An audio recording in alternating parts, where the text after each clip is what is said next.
Ladies and gentlemen, hey, hi, how you doing? Welcome back to the channel. Thank you so much for stopping by. The Season 5 Reloaded or the mid-season update patch notes for Warzone are now live. We got plenty to break down. So Raven did put out a little message here saying, so here it is, the final major update of this era of Warzone. We want to take a moment to thank players for joining us on this journey. We've learned a ton. We've seen a 1940s war-torn Pacific Island, a reimagined and reinforced version of Rebirth, 2 movie giants, Kong and Godzilla, etc., etc. We've also seen plenty of different weapons, features, all sorts of stuff there. But perhaps where we're left most proud is our team's work that has gone into the quality of life improvements and our focus of reducing points of friction in core gameplay. That said, we aren't quite finished yet as we detail the final set of improvements further below. We hope this transparent push for big and small changes has been well received and helped craft the gameplay you want. To conclude, we'd like to thank all their teams and everything. So hey, I won't lie, obviously Warzone over the past year or so with Caldera and everything, it's been controversial. Players have not loved the map, but when it comes to gameplay changes, Raven has killed it with the quality of life improvements. So we got our final playlist update lasting through October 20th. Obviously, MW2 dropping a week later, but this week we got Caldera BR duos, trios, and quads. We got buyback solos. We got Fortune's Keep Resurgence all squad sizes, Rebirth Island Resurgence solos and quads, and then also Blood Money quads as well. So plenty going on this week for the playlist. We've got modes, the greatest hits of the year. To see out the season, we're excited to bring back a wealth of classics and fan favorite modes, but first, some ground rules. Playlist rotations are occurring once per week. A variant of Plunder is going to be available every week. Fortune's Keep and Rebirth will also be present every week with only the squad sizes rotating, so that's really cool as well. We'll also be improving our support for solo players with a wealth of variety to offer. Battle Royale solos will cycle throughout different variants each week, including regular solos, champions of Caldera solos, and buyback solos as well. With the greatest hits LTM, players can experience Rebirth Blood Money quads and Rebirth Payload, and then Caldera, Iron Trials, Resurgence, Plunder, Clash, Champion of Caldera, buybacks, and sticks and stones. So plenty of awesome playlist rotations. I love the fact that they're like throwing it back and doing like these really cool playlist updates. They're sending things out like that's just really, really cool. Fortune's Keep Resurgence trios, there's the new event happening in like the CDL tournament coming up, so they've got that going on. Unfortunately, private matches are not going to hold Fortune's Keep in them because of the issue going on there. Mini Royale for Caldera is going to be happening, and then Rebirth Resurgence Supreme, we know that that's coming in season as well. They increased the tension. The Resurgence countdown is longer. Players have a slight increase to 200 HP. Getting an elimination now shows squad enemy locations on pings of the minimap, so that's pretty cool. Players also have more control over the Resurgence countdown too, and there's Supreme weapons. Fan favorite weapons, the lowest rarity is epic. Gonna be a ton of fun. I'm very excited to try out that mode. General, a message from Butcher. With the final Season 5 update comes a new cinematic outro from Butcher when you load into Warzone. Where has he been, you may ask? We all know that he never left the island, but he's seen a lot. Now it's time to exfil as his journey's not finished. So you got the Warzone Stories calling card. We got a Growl calling card. Let's go. That's gotta be Ted Timmons right there. I know he loves the Growl. I also love the Growl. I have to get that calling card. The following calling cards are available to everyone from free from day one as a thank you. So you get the Growl calling card, you get the cracked meta calling card, the Eagle Child, they made the Eagle Child meme calling card, Big Fish, and then also Pest Control with the Rose on there too. So they're all playing into this. They also have a snipe one as well. So some free calling cards for everyone. Gameplay updates, loadout cost reductions are now in core battle royales. So it's going to cost $500 less per circle. So obviously 10k to start all the way down to 7,000 towards the end of the game. That's a really, really cool loadout change. I like that. ATMs are going to appear in Battle Royale now. They doubled the spawn rate of the Gulag and redeploy tokens in legendary chests and slightly increased the spawn rate in regular chests, so plenty of respawns inbound. Quality of life improvements. Recommended weapons. They increased the number of recommended weapons that you'll see in your menu. That's nothing too crazy. Golden keycard bunkers now have yellow circles highlighted on the TAC map. Manual gas mask improved the text in the settings and also moved the gas mask to be the first entry in the quick equip area. Supply box UAVs will no longer show red in Rebirth supply boxes. For perks, they made some adjustments to the ground loot. The text displayed is going to be different now to hopefully, just help you figure out which ones you've actually equipped and whatnot. The scavenger pouches are now going to guarantee $1,000 on every elimination as well, so that's pretty solid. Field upgrades, portable decontamination station. The duration has been increased by 7 seconds. That's pretty solid. Weapons. As a celebration of the weapons we have to offer, we're taking the opportunity with Season 5 mid-season to really highlight all that's been added. You'll find whole new ground loot and a new Gulag loadout experience as well. So leaning into the history, you'll find some greatest hits from we have MW and Cold War ground loot. That's awesome. It bums me out that this is all happening right before Warzone 2 drops, but I I love this, man.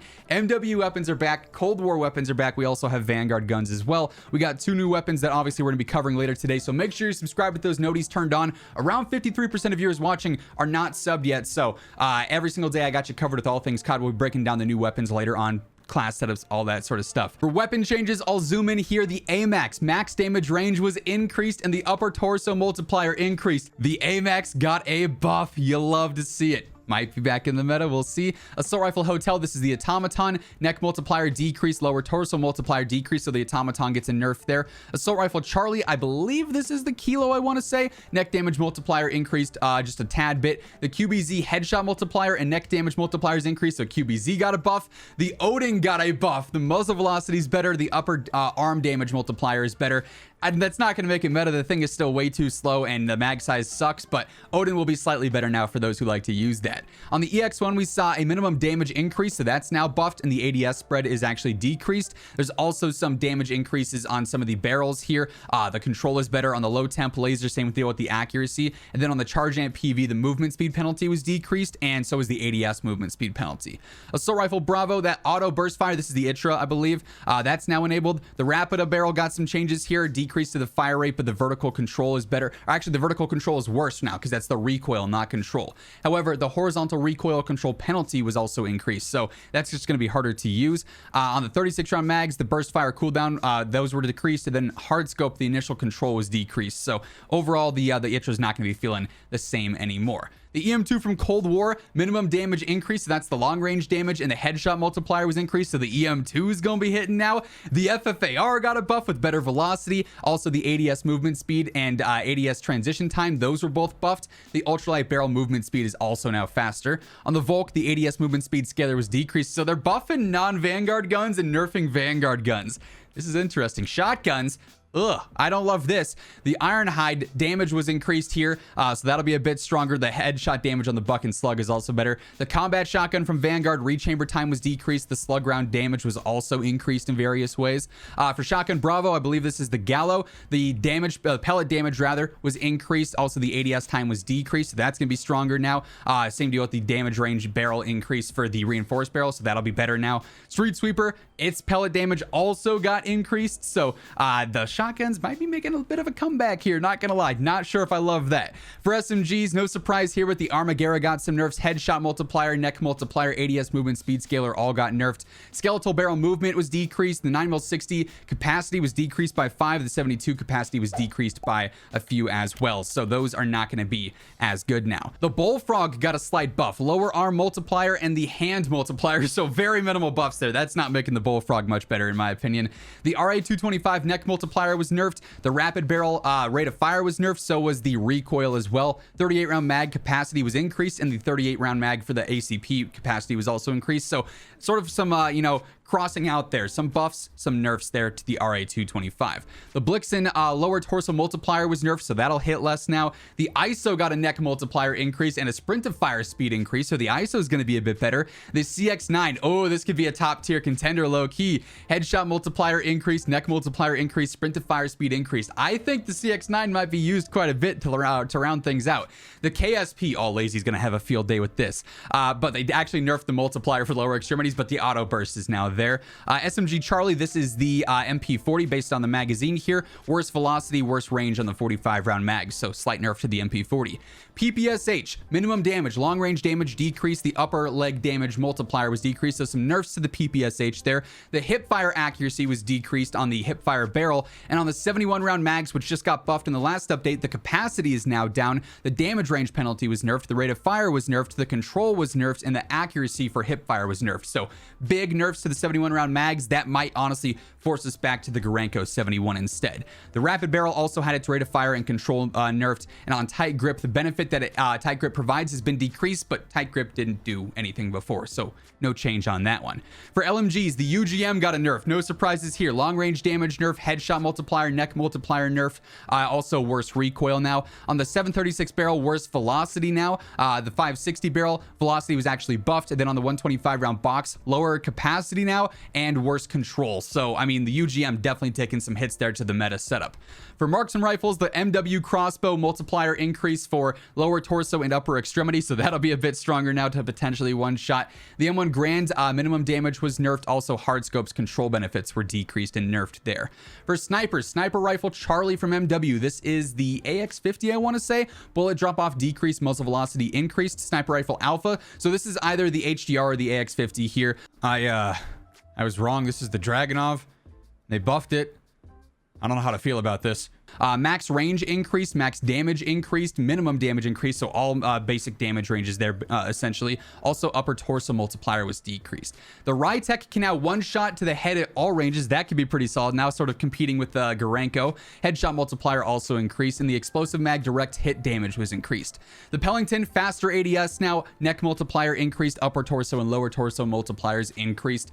The Gorenko bullet drop-off was increased. The fire rate was also decreased. The Empress barrel velocity was decreased. That's a big nerf. On the wrap, the ADS penalty was decreased. On the Anastasia custom, velocity was increased, rate of fire penalty decreased, control all around decreased, so that'll be a little bit worse now. 7-round mag ADS penalty, and then the 10-round mag ADS penalty, both of those are worse now, so those are going to be tougher too.